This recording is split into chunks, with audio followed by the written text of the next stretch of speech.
Good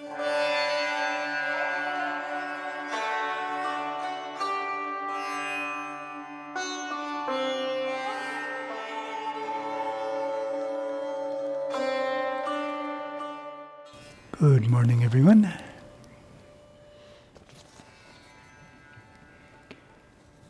We are in Merging with Siva, Chapter 32,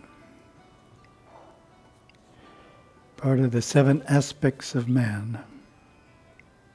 Lesson 220, the aura and the instinctive mind. As we begin the study of the 4th aspect of man, let us hold in mind the first 3. The physical body as the first aspect, the vital health body as the second aspect, and the astral body as the third aspect. The 4th aspect is the instinctive mind and the human aura, the colorful spectrum that registers whatever state of mind the person passes through. The human aura is the reflection of specific evolution, but it registers most clearly the basic reactionary patterns of the instinctive mind. Within the instinctive mind, there are both aggressive and passive otic forces. Some of these are fear, anger, jealousy, deceit, pride, greed. Then there is that form of attachment, sometimes called otic or magnetic love, as well as happiness and affection. These emotions are either aggressive or passive, depending upon the motivating factors involved. The motivating factors are desire, a lack of control of otic force, or a type of actinic superconscious flow which motivates from within to the externals of human consciousness. When this actinic flow is in action, the more refined emotions of compassion, benevolence, and joy are experienced. Basically, all of these qualities may be defined as being either otic or actinic. The actinic forces flow from the core of the soul out through the otic force field, and when the actinic forces become diminished, otic forces congeal and rush in to fill the gap. So we're going to look at that last sentence there. There's some commentary. The actinic forces flow from the core of the soul out through the otic force field, and when the actinic forces become diminished, otic forces congeal and rush in to fill the gap. What this means on a daily basis is we need to utilize the actinic force within us, such as by worship and meditation, setting challenging goals to accomplish today, even on our days off. We need to draw on that actinic force. Otherwise, on our days off, the otic forces will rush in. So, of course, days off are important, so we don't have to do it as much. But it's important to do it. We need to raise the energies or draw on the actinic force, even on our days off. And the simple way to do it is just karma yoga. Do something to help someone else, do something in a volunteer project. It's an easy way to draw on the actinic forces. And back to the text. Fear is a passive otic force. Anger is aggressive otic force. The 2 basic colors of the otic aura are gray and red. Gray is the color of fear, which when it leads to depression or intense fear becomes black. Red is the aura's registration of anger. In a suppressed state of the instinctive mind, when desire has not been met, the aura registers a reddish black to portray the emotion of lust. Fear dominates the lives of many people, even when they have no reason for being afraid. It is a protective mechanism of the lower instinctive nature inherent in every human being, animals too. The fear of the darkness, for instance, was born in primitive man's lack of a shelter.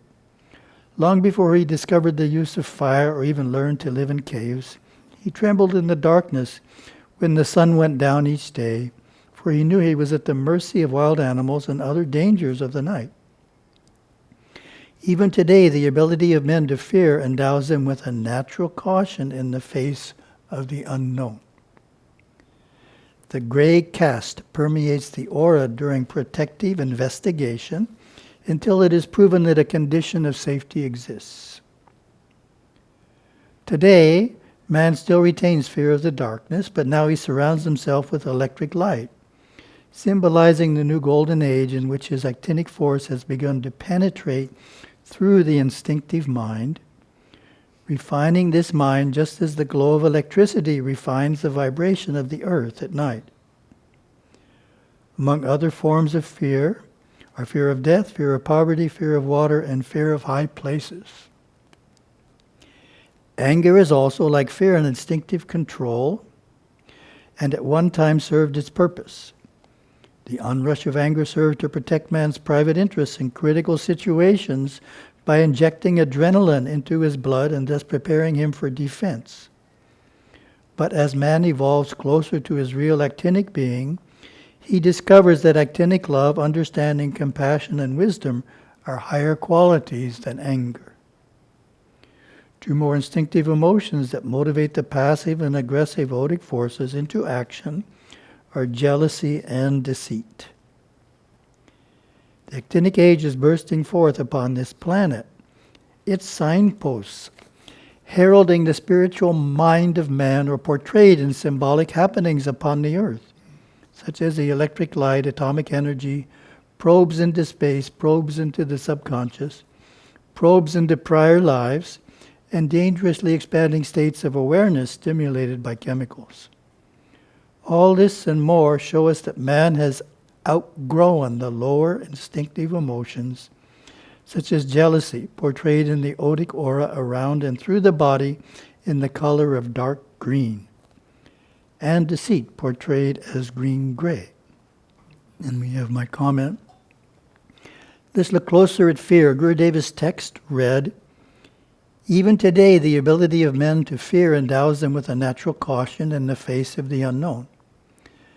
The gray cast permeates the aura during protective investigation until it is proven that a condition of safety exists." So this is pointing out that fear is okay when it is temporary and goes away when it is proven that a condition of safety exists. It's a protective mechanism. It's saying we need to be cautious here.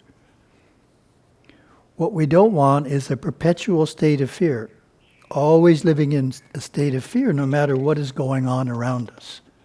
That's to be avoided. And unfortunately, some people end up in that state of mind.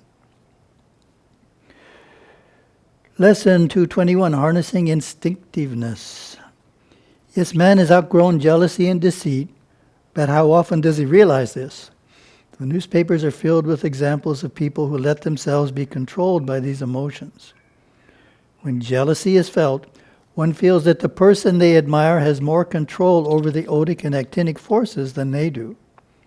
And in a frantic effort to balance the forces, they devise plans to tear down the Otic forces or cease the flow of actinic forces of their prey.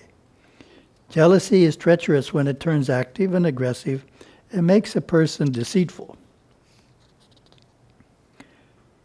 I always like to say, it's easier to show superiority by putting down someone else than actually improving yourself.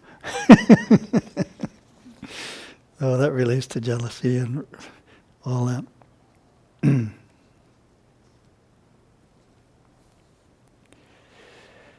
Many people do not feel deceit to be an emotion after it has been existent in their nature long enough to become a habit. Instinctive emotions often become habits when allowed to be indulged in too much, especially these basic and baser ones, fear, anger, jealousy, and deceit, all of which are resident in the lower chakras below the Muladhara. Fear, anger, jealousy, and deceit produce an Otic aura web of green, gray, black, and red, running through and through the organs of the astral body, affecting the organs of the physical body, as well as draining the vital health body of needed Otic power. This cuts the actinic flow to a minimum so that the only life in the body exists in a dull, crafty sparkle in the eyes.